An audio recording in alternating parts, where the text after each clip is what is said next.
Tide and Happy New Year. Welcome to the first episode of Tide TV this week for 2022. I'm Roger Hoover, joined by Kira Goldstein. Roll Tide, it's another chance for Alabama to get a national championship. Roll Tide, Roger. Happy New Year. Welcome back. It was another performance by Alabama in the Cotton Bowl against undefeated Cincinnati.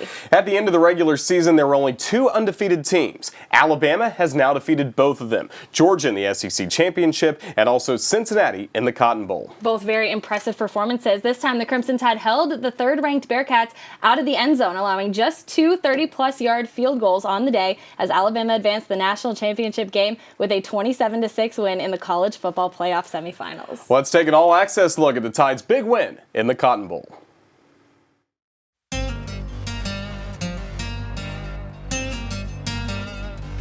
Good morning, everybody. Welcome to AT&T Stadium here in Arlington, Texas. The Alabama Crimson Tide and the Cincinnati Bearcats getting set to go today in the first of the college football playoff semifinals.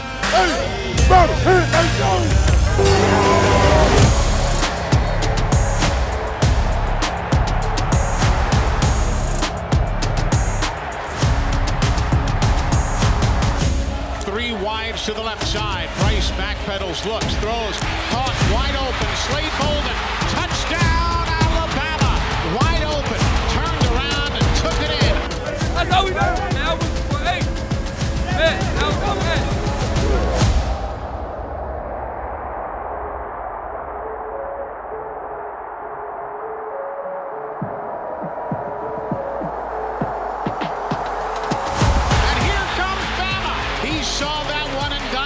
It perfectly. He's going down as he eats carpet. Robinson running room 30 down the right sideline, stiff arm 40 and shove. Here's Bryce, stands in, looks, throws near side behind the D, caught by Brooks. He is out of bounds at the 1-yard line. No, they'll say he went over the pylon. Touchdown, Alabama. Steps up, taken down by Anderson, and that is how the first half will come to a close.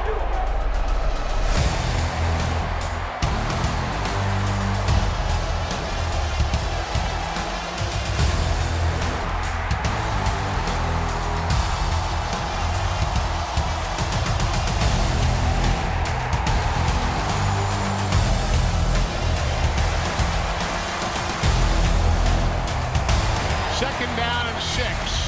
Bryce across the middle, wide open, Latu. Touchdown, Alabama. Alabama holds Cincinnati to a 27-6 win. We know it. This is SEC football. Yeah, one more. And for the Tide, it could yield national championship number 19. The Tide was unbelievably impressive in their undefeated win over the Bearcats, and Brian Robinson Jr. rushed for an Alabama Bowl record 204 yards in the Cotton Bowl. And the defense held Cincinnati to just 2 field goals. Here's Coach Saban's reaction after the game. It was a tough game. We knew it would be a tough game. Guys showed a lot of resiliency all year long to be able to have the opportunity to get to this game. They showed a lot of resiliency in the game tonight to overcome a lot of adversity, make plays when we needed to make them, play together as a team. Everybody kind of had each other's back, and that helped us, get the victory. We turned the ball over. Defense made a big stop when they had pretty good field position. Offense took the air out of it when they needed to at the end of the game. So this was a great team win for us. 7 players were selected as Players of the Week in the Tide's Cotton Bowl win.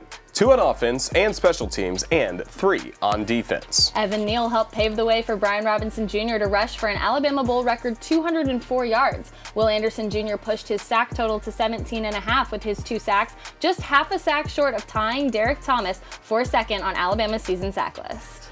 Also on defense, Jordan Battle and Brian Branch were chosen along with Demoy Kennedy and Drew Sanders on special teams. So an impressive win for the Crimson Tide. Now it's on to the College Football Playoff National Championship for a rematch with the Georgia Bulldogs. We'll have a preview of that matchup a little bit later in the show. But before we go to break, we have a little more on the Tide's week at the Cotton Bowl. Besides all the practices and press conferences, the team took some time out for a virtual visit with some of the kids at the local children's hospital. They played Madden together virtually, and as you can imagine, they all had an unbelievable time. Yeah, let's take a look at that virtual visit with Bryce Young and the Crimson Tide. My name is Bryce Young. I play quarterback at the University of Alabama. Today's been a great experience. It's been super fun. We've been able to spend some time with some kids in Children's Hospital and be able to, we've been playing Madden with them a little bit, been able to just sit down and talk and chop it up. So for me, it's been a great opportunity to meet some really cool kids. They've all had, such a positive outlook, and that's really inspiring for me. Just to see the joy that comes from them, despite whatever circumstances they may be facing, it's been inspiring for me. Honestly, there's been a lot of tough battles in there. It's a heated environment. But it really all came down to the wire, except for my guy J-Man. A huge shout out to Texas Scottish Rite Hospital for allowing us to hang out with the kids. I've learned a lot, so it's been a great experience.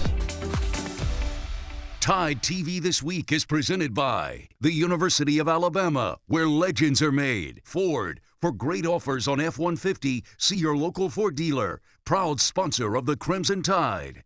It's a done deal. 995. It's in. Alabama, the 2021 SEC champions. I'm so proud of them. They have worked so hard. They have been fighters.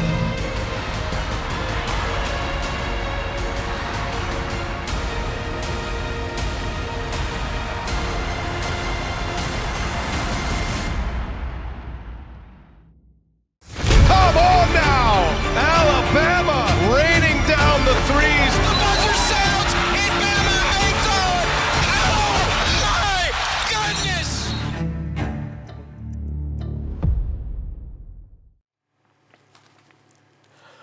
Welcome back to Tide TV This Week. It's been a great year for the Crimson Tide in the NFL, especially among the Crimson Tide rookies. Several of them have broken NFL franchise rookie records, and one is even approaching an all-time NFL rookie record. And we start with the starting quarterback for the New England Patriots. Mac Jones showed why he should have been the first quarterback taken in the draft, maybe not the fifth. All Jones has done is rewrite the record books, as he became the first New England Patriots rookie quarterback to pass for 3,000 yards and 20 touchdowns. Very impressive, especially considering there have been some pretty good quarterbacks in Patriots history. Yes, there have. And wide receiver Jalen Waddle broke the Miami Dolphins rookie receiving yards and receptions record this season. Waddle currently sits at 99 receptions for 988 yards with 5 touchdowns. Waddle has a chance to break the NFL's rookie receiving record with just 3 receptions in Miami's final game against New England on Sunday. Waddle will break the NFL rookie reception record of 101 receptions. Najee Harris continues the Tide's rookie assault on the NFL record books. Harris broke the Steelers' franchise rookie rushing record that stood since 1972. The record of 1,055 yards was last held by Franco Harris, but Najee Harris shattered that mark with 188 yards on Monday night, adding to his total of 1,172 yards with 1 game still to go in the regular season. And last year's Heisman Trophy winner Devontae Smith is just 37 yards away from the Philadelphia Eagles rookie receiving record. Smith currently has 875 receiving yards, just behind Deshaun Jackson's rookie receiving record of 912. And Patrick Surtain is having a great season for the Denver Broncos. Surtain leads all rookies with 4 interceptions, including a pick 6, and has quickly become one of the top defensive backs in the National Football League. We've talked all season long about how great former Crimson Tide players have done in the NFL, but we also have a lot of other former Crimson Tide athletes that are doing well in other professional sports. You are very right, and one of those is Herbert Jones with the New Orleans Pelicans in the NBA. Jones has had an outstanding rookie season. He's drawn praise from his peers in the NBA with his all-around play, plus his defensive performance. But Jones had a career night, guiding the Pelicans to a 108-104 win over the Cleveland Cavaliers. With several key players out, Jones stepped up and produced a team and career-high 26 points to go along with 7 rebounds, 3 assists, and 3 block shots. A big congratulations to Herb and our NFL guys on fantastic rookie seasons so far. With the win in the Cotton Bowl over number 4 Cincinnati, the number 1 ranked Crimson Tide moves on to the national championship for a rematch with the Georgia Bulldogs. Stay with us as our Christopher England will join us next for a preview of next Monday night's matchup. TideTV This Week is presented by the University of Alabama, where legends are made. Ford, for great offers on F-150, see your local Ford dealer. Proud sponsor of the Crimson Tide. Come on now! Alabama raining down the threes. The buzzer sounds, and Bama hangs on! Oh, my goodness!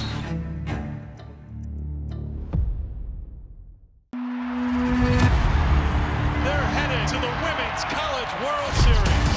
And the Alabama Crimson Tide are your SEC champions for the 6th time with a record-breaking run at the Rhodes House. And a perfect present for Montana Fouts and Alabama at the Women's College World Series.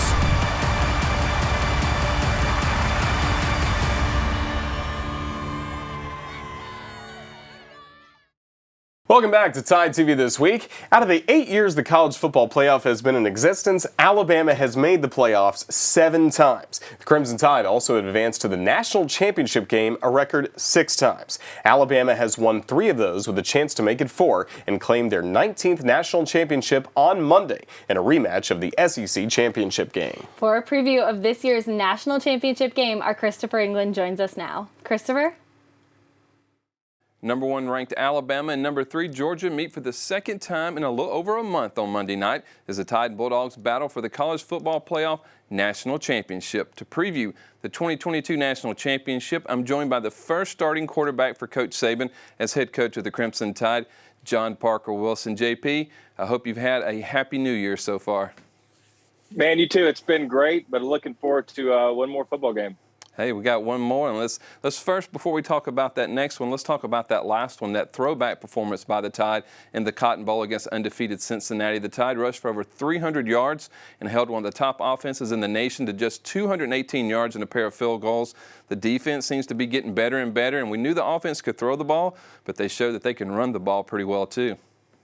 Yeah, absolutely. It looked like a old school Coach Saban team right there with the defense playing like they have, and man, they've really picked it up. The defense is playing with a lot of energy, a lot of intensity. I think it all starts with Will Anderson, who I've loved it. He's been very vocal about what he wants his team to be and what he wants them to become. And then, man, what a performance from Brian Robinson, having a career day in a college football playoff. It was fun to see him go out there and do it. And then the offensive line really control all day long that running game. But Brian Robinson, what a performance from him, the vision that he had. And it looked like the 3-week layoff, he really took advantage of it. Well, the Tide's opponent, Georgia, looked dominant in their 34-11 win over number 2 Michigan in the Orange Bowl. Stetson Bennett was impressive. He was 20 of 30 for 313 yards with 3 touchdowns and 32 yards rushing. But in his last 2 games against the Crimson Tide, Bennett has thrown 5 interceptions. Now, what Alabama has done defensively against Bennett and the Bulldogs offense has worked. Do you anticipate a lot of changes, or the Tide just focus on executing what they've been doing really well and add in a few wrinkles to confuse this Georgia offense? Yeah, I don't think we changed a lot. I really don't. We're playing at an extremely high level right now on defense. Really, up front, the defensive line, we're deep right now. We've got a lot of guys playing. Linebackers are continuing to play well, but the secondary, and especially the safeties, to me, have really improved and are really playing with a level of intensity right now of being able to come down, stop the run, but also playing really good in the secondary. But also Pete Golding, the blitz packages that he's been able to put together and be unpredictable in the pressures, where it's coming from, whether it's to the boundary or to the field or even some inside blitzes, has been really impressive. So I think we really piggyback on what we did in the SEC championship game. Well, Georgia has allowed just over 7 points per game to opponents, except against Alabama. The Tide scored 41 in the SEC championship game. Bryce Young threw for an SEC championship game record 421 yards. And in the Tide's Cotton Bowl matchup against Cincinnati, Brian Robinson Jr. had an Alabama Bowl record 204 yards rushing. It gives Georgia a lot to think about. They know what Bryce Young can do, and they've seen it. But with a healthy Brian Robinson Jr. now, the Alabama rushing game is firing on all cylinders. Absolutely, and that's what we want to be on offense, is two-dimensional, is being able to be balanced, run the ball or throw the ball at really any down and distance. It becomes very difficult for defenses to game plan and really play call during the game on what blitzes or what coverages to bring based on if we're being able to run and throw the ball to the defensive coordinator. So got to continue that, but it's really been these past few games about the guys up front. Offensive line, I know we had a couple possible injuries in the bowl game, but the way they protected Bryce in the SEC championship and the way we ran the ball has just been impressive. So we need more of that coming up here Monday against the Bulldogs. Well, JP, Alabama and Georgia know one another pretty well. This will be the third matchup between these two teams in the last 15 months. Even though Alabama has won 7 in a row and had a dominant performance over the Bulldogs in the SEC championship, the Tide is being painted as the underdog. Does Alabama hold a mental edge over the Bulldogs with that 7-game win streak, or do you think Georgia will be fueled with revenge for that SEC championship game loss and that 7-game losing streak to the Tide? Yeah, I think both teams have a lot to look at as motivation for this game. Alabama being an underdog, I think, especially an underdog in the last game here in the national championship. But an underdog against other Coach Saban teams, it seems like that's fueled them. And Georgia, they've been dominant all year. But I think you got to look at this game independent as any of the last 7 games. I mean, this is a situation that both teams have been in, but different ways of getting here. So if I'm a Georgia player or coach, it really doesn't matter what happened before. We go out and win 1 game and you win the national championship. And for Bama, it's the same thing. You got to continue what you're doing and the standard that's been set. So both teams, I think, have bulletin board material just internally, not looking at the other team, but just at ourselves. Hey, what we're trying to accomplish. And it's been kind of an up and down year for Alabama, but man, the trend right now is friendly for Alabama in the way we've been playing here this second half of the season, really.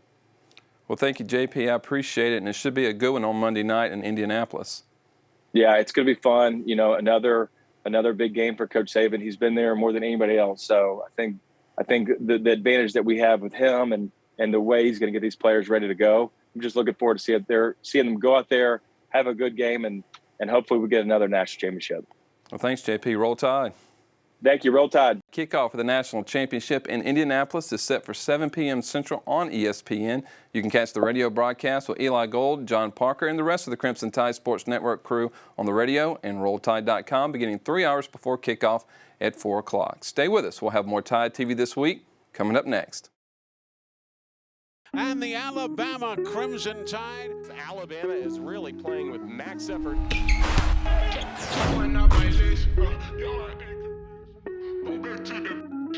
I can't shoot no brick. 9:30 in the morning. Hustle like I ain't getting no portion. While you was dormant, let you sleep since that's so important. Practice my form, I done broke out of the no. Hannah Barber to the bench. Taylor shot. I love how they have no fear. Man, it's all of them. Everybody's chasing Alabama. Come on now! Alabama raining down the threes. The buzzer sounds in Bama Hector. Oh my goodness! We don't have to be a football score or a basketball score. We just win championship. The job's not finished. We're not done yet. Welcome back. The Alabama men's basketball team opened SEC play on December 29th with a big 73-68 win over 14th-ranked Tennessee. That was the third top 14 win of the season for the Crimson Tide, as the Vols and also Houston were both ranked 14th when the Tide defeated them. Of course, Gonzaga was third. As you can see, the Tide continues to rise. Alabama moved up 4 spots in this week's Associated Press Top 25. The Crimson Tide are 15th in this week's rankings, and on Wednesday night, the Tide hit the road to Gainesville for their first conference road matchup of the season against the Florida Gators. Alabama led for the majority of the first half until the Gators retook the lead with 8:42 to go in half one. Florida held on the lead for the rest of the first half as the Gators led 39-36 at the break. But the Tide opened the second half in a big way. A 22-4 run that gave Alabama a 15-point lead, 58-43. The Gators, of course, battled back several times, but Crimson Tide was just too strong in the end, as Alabama improves to 2-0 in SEC play with the 83-70 win in Gainesville. The Alabama women's basketball team rang in the new year with a big win over their in-state rival. On Sunday, Alabama jumped out to a 16-12 lead over Auburn in the first and led the Tigers 32-21 at the half. Despite a really strong push in the final two periods by the Tigers, the Tide held on for the 56-53 victory. Jemiah Mingo-Young led the Tide with 14 points and 8 rebounds, while Brittany Davis recorded her third double-double of the season as she finished with 10 points and 11 rebounds. The 56-53 victory is Alabama's 5th consecutive win over Auburn, the Tide's longest streak since 2002. That win also improved the Tide's record to 10-3 and 1-1 in SEC play. Stay with us. We'll have a special edition of our favorite images of the year and our players of the week. That and more when we return in just 90 seconds. They're headed to the Women's College World Series. And the Alabama Crimson Tide are your SEC champions for the 6th time with a record-breaking run at the Rhodes House. And a perfect present for Montana Fouts and Alabama at the Women's College World Series.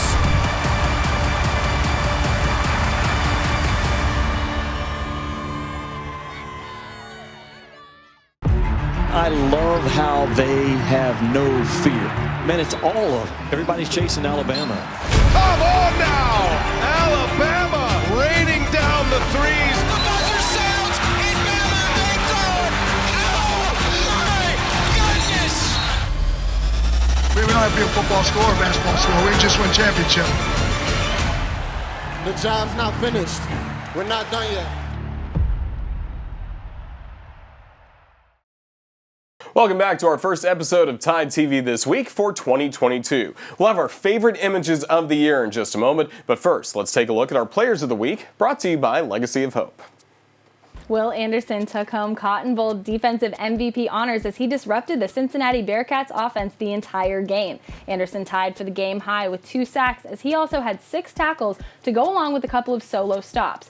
Anderson and the Crimson Tide defense held one of the nation's top scoring offenses out of the end zone, allowing just 2 field goals in the game.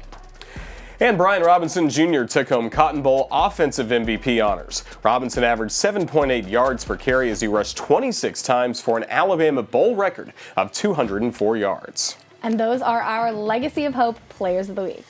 Roll Tide. Roll Tide. Almost at another national championship. One more game. Let's go. Let's go. Tune in next week as we will recap the national championship. But before we go, let's ring in the new year. Let's take one final look back at our favorite images of the year for 2021. Our favorite images of the year for 2021 is brought to you by ATI. We hope you enjoy. Have a happy new year, everyone. See you next week, and Roll Tide, everybody.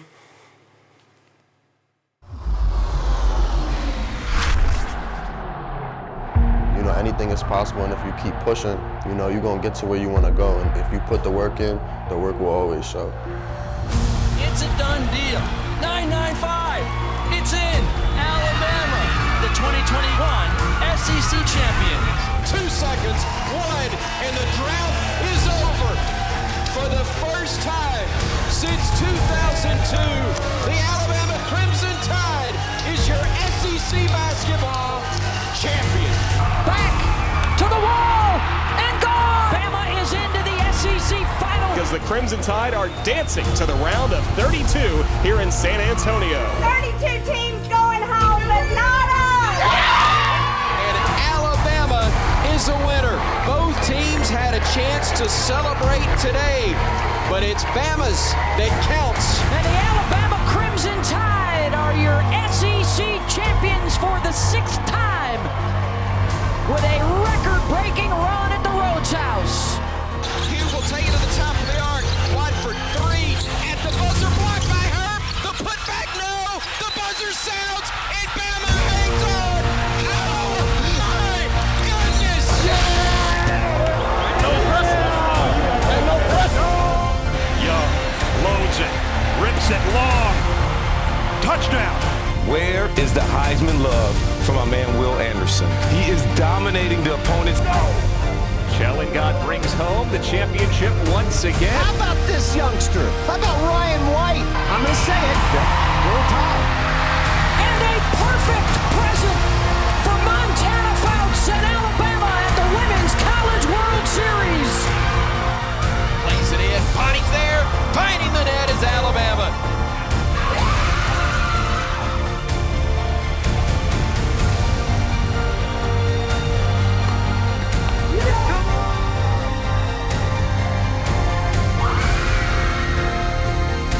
side, Dottie. Near side end zone. Got it hard. Touchdown, Alabama. Mechie's in. Alabama wins in 4 overtimes. Alabama knocks off number 3 Gonzaga. Nate Oates and the Crimson Tide win it 91-82. He's aiming for his receiver to get to the end zone, and he got it to him. Shovels it to Robinson. Right side. Touchdown, Alabama.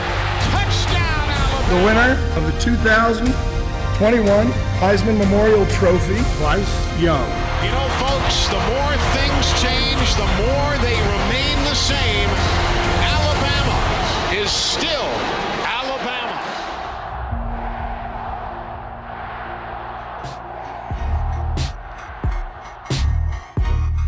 This has been a presentation from Learfield,